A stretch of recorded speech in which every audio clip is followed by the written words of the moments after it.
Alright.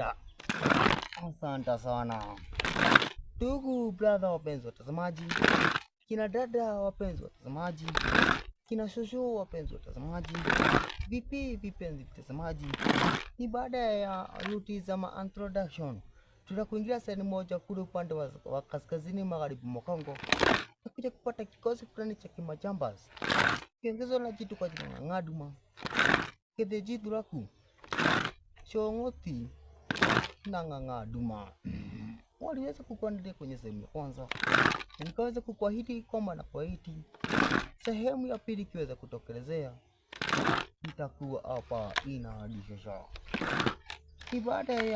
Ni baada ya jitu kwa jina lake Githukagia kuweza kuangamizwa, wanakijiji wakaanza maandamano, wakaenda moja kwa moja mpaka upande wa Singapore.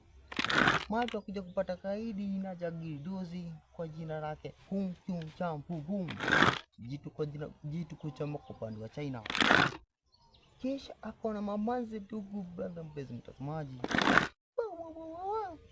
mamanzi warembo, mamanzi na ambao ni mufaya.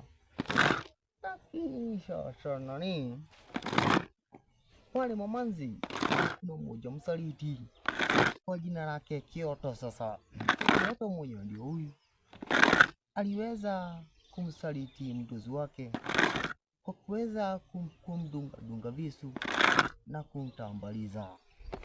Kyoto alirudi akachomoka upande wa Thailand mpaka kuingia upande wa Mshadha. Sasa upande sehemu yenyewe ya Mshadha nakija kupata kikosi fulani kingine cha kimajambas kikiongezwa na jitu kwa jina lake Kaumaido, na yeye upande mwingine akona kikosi chake cha kimajambas ambacho hutumika kuibia watu masimu, kupora pesa ya raia. Hiyo ndio mwisho wa sehemu ya pili. Sehemu ya tatu ikiweza kutokelezea itaweza kuwaletea hapa ndani ya Ipa. Ni wako top ranking DJ Tosh ku aka Kiragameiwa.